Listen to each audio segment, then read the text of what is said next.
Dawn breaks over a chilly, fungus-scented plain. You're not wearing deodorant, no one is. You're crouched near a campfire that's barely smoldering, kind of like your will to live after last night's dinner of boiled bark stew. Your mammoth-hide cloak smells like damp moss, desperation, and something that might have once been broccoli. Across the fire, Grok is chewing a raw turnip like it owes him money. You stare into the flames and ask yourself the question no caveman should ever have to ask. What if we didn't eat meat? Silence. Even the fire seems offended. But let's go there. Let's dive headfirst into the crunchy, leafy alternate timeline where your ancestors looked at a wild, stampeding bison and said, "Nah, I'll stick with kale." Maybe it started with one cave woman named Una. Maybe she was tired of sprinting after things with horns, tired of scraping meat off ribs like it was some kind of primal dental exam, tired of waking up with mammoth blood under her fingernails and no clue whether she'd eaten or committed a minor war crime. Maybe her spiritual journey led her to a patch of wild dandelion greens and a vision of a peaceful, gassy future. Maybe she saw a rabbit blink at her once and felt emotionally wrecked for 3 days. Maybe she just had IBS and finally snapped after one too many post-mammoth digestive incidents. Whatever the cause, one morning she stomped out of the woods in a swirl of fern leaves and conviction, holding a bundle of wild leeks like they were sacred scrolls. Her hair was tangled, her eyes were wild. Her tunic smelled faintly of elderberries and unspoken trauma. The tribe turned to look.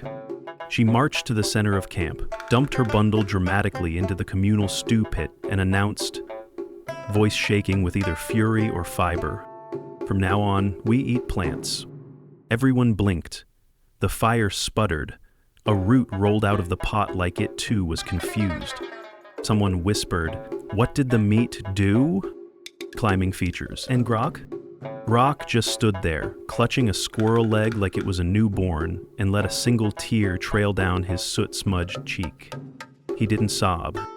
He just whispered, to no one in particular. But the rabbit was already looking at me funny. Then he slowly, reluctantly, placed the squirrel leg on the ground. It twitched. The squirrel wasn't dead. Everyone screamed. Let's be honest, meat wasn't just food, it was status, it was identity, it was the original flex. Dragging a bloody mammoth leg back to camp? That was your prehistoric Tinder bio. 16th. Emotionally unavailable, but I can wrestle a woolly rhinoceros and still have time to make you dinner. Roasting a squirrel on a stick? That was foreplay. Slow, smoky, eye contact optional but encouraged. Meat was power. It said, I face death so you can choose something tender. It said, I outran something that tried to trample me, and all I got was this delicious thigh muscle. It said, my abs are functional, my cholesterol is fictional. Now your greatest achievement is not dying after nibbling a mushroom that may or may not have been whispering your name in Latin.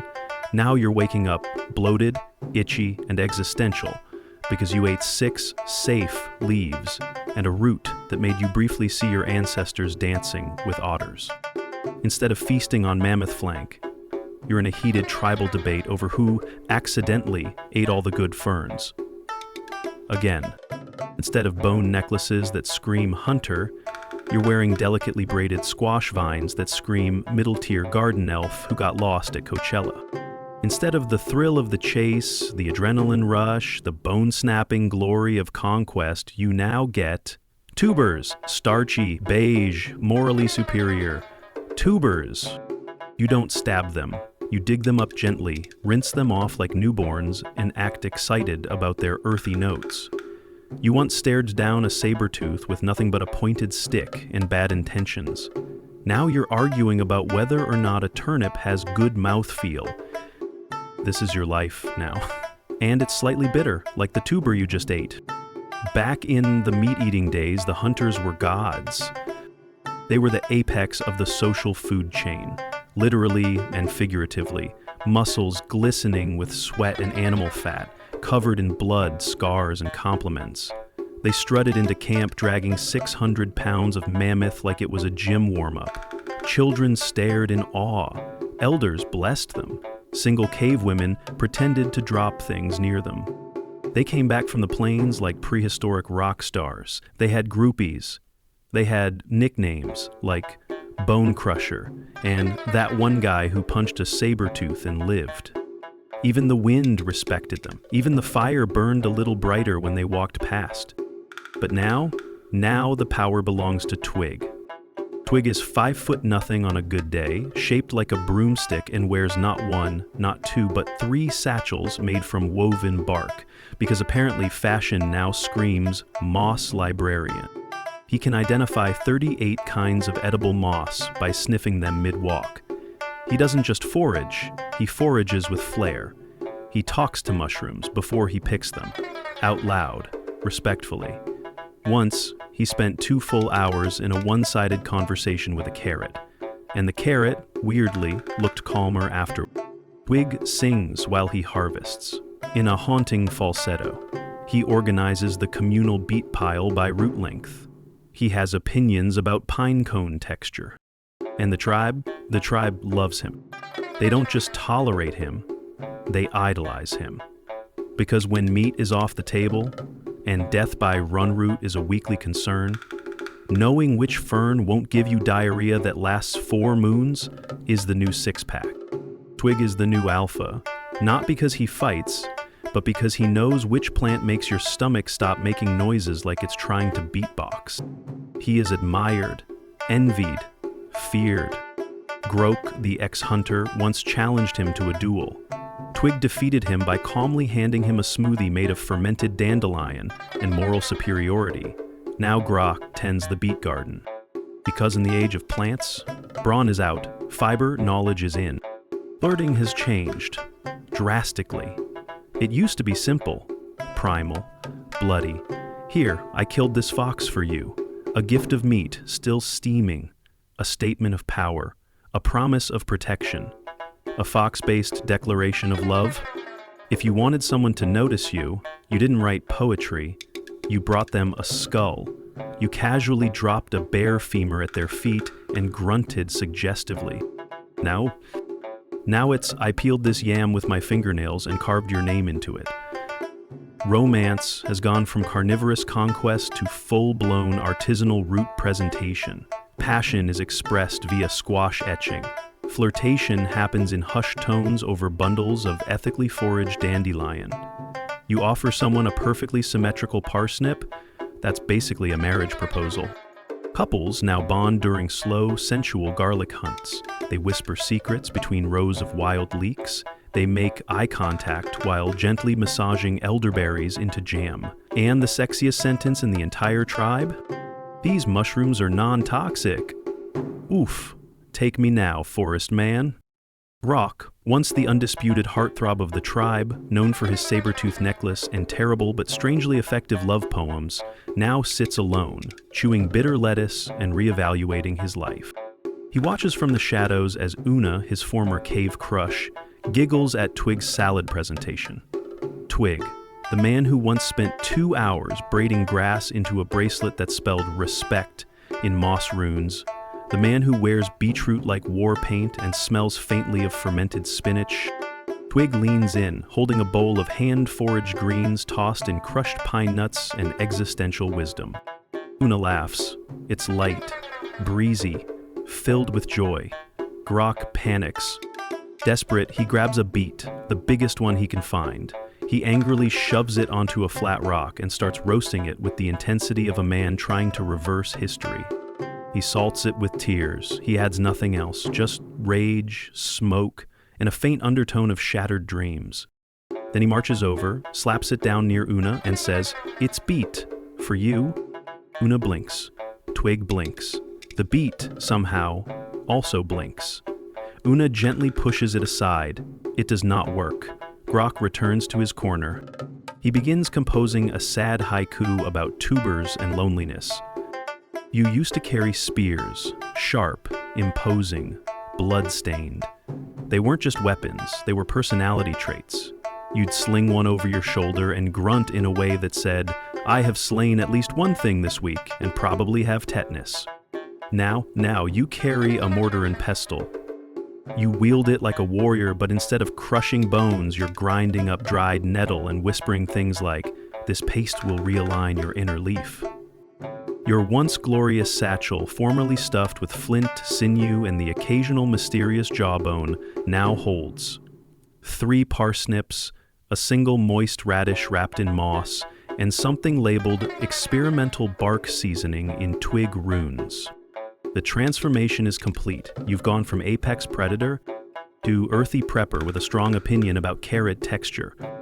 Your toolkit includes a flat rock for smearing roasted yams into pâté, it's not, a bark grater made from sharpened snail shells, a pouch of sun-dried leaves no one really likes but we all pretend are healing, and of course, a ceremonial berry-smashing rock, used exclusively to make something that is allegedly jam but mostly tastes like regret and forest dirt.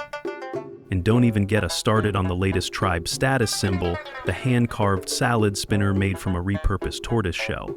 It's cumbersome, it's inefficient, it leaks, it is also revered. Even your tools are now insufferably self-awareness. One of them is literally named Crush Feelings. Vegetarian cavemen still party. They still gather around the fire, they still dance, awkwardly, passionately, fueled by raw celery and sheer stubbornness. But now every beat is punctuated by the occasional leak. Because let's not ignore the digestive apocalypse that happens when you feed a Paleolithic gut 90% fiber and 0% grilled weasel. Drum circles become risk zones. Romance is choreographed around who had the lentil mash last. The shaman starts offering degassing rituals. Someone invents the leaf of shame, a large fern you wave whenever you're about to drop a deadly wind biscuit. Nobody is safe. Gone are the gods of thunder, mammoths, and spears. Now the tribe worships Fernor, god of chlorophyll and loose stools. Offerings include wild onions and deep, meaningful burps. The shaman wears robes of lichen and speaks in riddles like, "To find yourself, you must first find the beat." He also microdoses mushrooms, not on purpose. Ceremonies become more peaceful, more fragrant, and 50% more likely to end with someone hugging a tree and whispering, "You get me." Not everyone is on board. There's always one guy, let's call him Blarg, who stares at a squirrel with longing. He sharpens a stick and whispers, "Just one bite, just one glorious bite." He starts a meat cult, secret meetings, dried lizard jerky under his cloak. He calls it the carnivore reawakening. He's immediately outed when the camp smells bacon. The tribe gasps, the shaman weeps. Blarg is sentenced to 5 nights of mandatory beat meditation. He never recovers. The children have questions. "Papa, why can't we eat animals?" "Because animals are friends, child. But they look delicious. They're sentient beings, little one. But they taste like hope and thunder." The kids start drawing stick figures of saber-tooths with big hearts around them. Some play pretend hunting with carrot spears. One makes a puppet show called Revenge of the Grilled Squirrel. You confiscate it, but secretly, you laugh. Surprisingly, yes, early humans could survive on plants. There were tubers, seeds, nuts, wild grains, fruits, legumes, and a bunch of things that look like rocks but are apparently edible if you boil them for 9 hours and pray. Would they have 6-packs? Probably not. Would they live longer? Maybe. Would they suffer from calcium deficiency and chronic flatulence? Absolutely. But they'd adapt. They'd learn to ferment roots, preserve berries, and make ancient kale chips. They'd build peaceful societies based on sharing, mutual respect, and arguing over whether moss counts as a garnish. With cavemen off the menu, the animal kingdom breathes a collective sigh of relief. Woolly mammoths throw dance parties. Saber-toothed cats start yoga studios. Cave bears begin investing in real estate. Birds are confused. Squirrels stage a musical. The hyenas remain jerks. Nature finds balance. And in a small, fungus-covered cave somewhere, one early human draws the first ever image of a broccoli, riding a mammoth like a warhorse, leading a charge toward a meatless utopia. It is beautiful. It is nonsense. It becomes the tribe's flag. So, what does all this mean for you? You, sipping your oat milk latte, You massaging kale like it's emotionally fragile. You explaining to your aunt at Thanksgiving that yes, you get enough protein. You're not a modern oddity, you're the echo of Una. You're the great something of someone who looked at a bison and said, "That's a big nope." You are ancient, you are full of beans, you are trying your best and farting slightly too often. And honestly, that's kind of amazing. So yes, cavemen could have been vegetarians. They would have danced, farted, painted spinach on walls, and shouted "Blessed be the beat" into the cold morning sky. They would have survived, barely. They would have thrived, awkwardly. They would have reshaped society one root at a time. And we're still them, still sharing food to connect, still arguing about hummus, still holding hands and hoping our date doesn't smell like fermented cabbage. We may have delivery apps and almond cheese now, but at our core, we're just trying to make it through the ice age of modern life, with a little humor, a lot of fiber, and maybe, just maybe, a beat with someone's name carved into it. Now pass the roasted tuber, and maybe light a match.